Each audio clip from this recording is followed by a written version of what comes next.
एक बार की बात है, किसान जब अपने घर से बाहर निकला तो उसने देखा कि लगता है हमारी छत पर कोई है। यह सोचने पर उसकी बीवी बोली, लगता नहीं कोई है, वह सच में कोई है और वह हमारे ही घर की छतों पर कुछ कर रही है। लगता है यह हमारे घर के अंदर ही सब कुछ करने वाली है। यह सोचने पर वह कहने लगती है, जैसा हम लोग कर रहे हैं वैसा वह भी कर रही है। यह सोचने पर किसान तो घबरा जाता है और कहता है, ये लगता हमारे घर में भी कोई आफत आने वाली है। यह सोचने पर किसान ने कहा, लगता है यहाँ पर कोई साया है और हमारे घर में ही कुछ न कुछ होने वाला है। देखो इधर से उधर जाती और कभी गायब भी हो जाती है। यह सोचने पर उसने कहा, चलो हमें यह बात घर में बतानी चाहिए। और जैसे ही यह बात घर में उसने बताई जाके तो वह सासू माँ बोली, नहीं नहीं ऐसा नहीं हो सकता। यह सोचने पर उसकी बहू कहती है, अगर आपको विश्वास नहीं है तो खुद चलकर देख लो और तुम्हें भी पता चल जाएगा कि हमारे यहाँ छत पर कोई है या नहीं।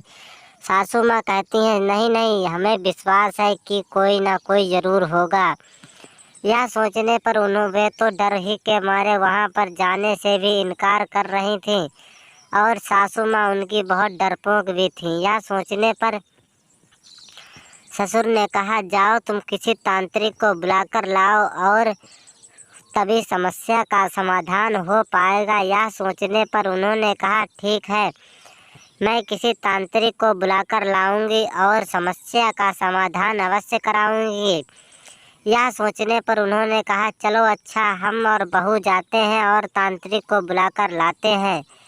यह सोचने पर वे सभी लोग तांत्रिक के पास पहुंचे और तांत्रिक की पहले से ही हालत बहुत ख़राब थी, क्योंकि उसके पास चुड़ैल ने खुद ऐसा सदमा मार रखा था, वह किसी काम के लायक नहीं रह गया था और वह कहने लगता था कि अरे भाई मुझे माफ़ करो, मैं तो ऐसा नहीं कर पाऊँगा, क्योंकि मुझे तो चुड़ैल ने पहले से ही बांध रखा है और बहुत बड़ा सदमा दे रखा है। वह गांव में हर जगह घूमती रहती है। तो यह सारी बात सास ने चंडाल को बताई। चंडाल खुद बेहोश होकर गिर पड़ा और किसान भी बेचारा क्या करता। उसने कहा, लगता है अब यह सब कुछ मुझे ही करना पड़ेगा। यह सोचने पर किसान ने कहा, चलो हम घर चलते हैं और देखते हैं चुड़ैल भागती है या नहीं भागती है। यह सोचने पर सभी लोग घर पहुँचे और कहा कि सुन ले सभी लोग, अगर चुड़ैल यहाँ से भागी तो मैं ही तुझे जान से मार दूंगा। यह सोचने पर किसान की बात पर यकीन नहीं किया और किसान ने उसे बहुत गिरा गिरा कर मारा।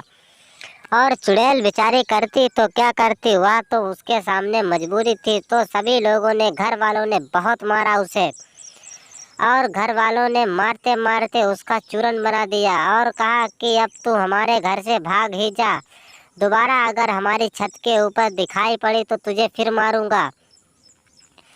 यह सोचने पर चुड़ैल कहती है, ठीक है, मैं यहाँ से चली जाऊंगी। और किसान की बात पर उसने यकीन कर लिया और उसकी बीवी बच्चे भी कहने लगे, प्लीज़ तुम यहाँ से चली जाओ, तभी हम सुरक्षित हैं। यह सोचने पर चुड़ैल ने कहा, ठीक है, मैं लो यहाँ से चली जाती हूँ। और वह साया लेते हुए धीरे धीरे एकदम गायब भी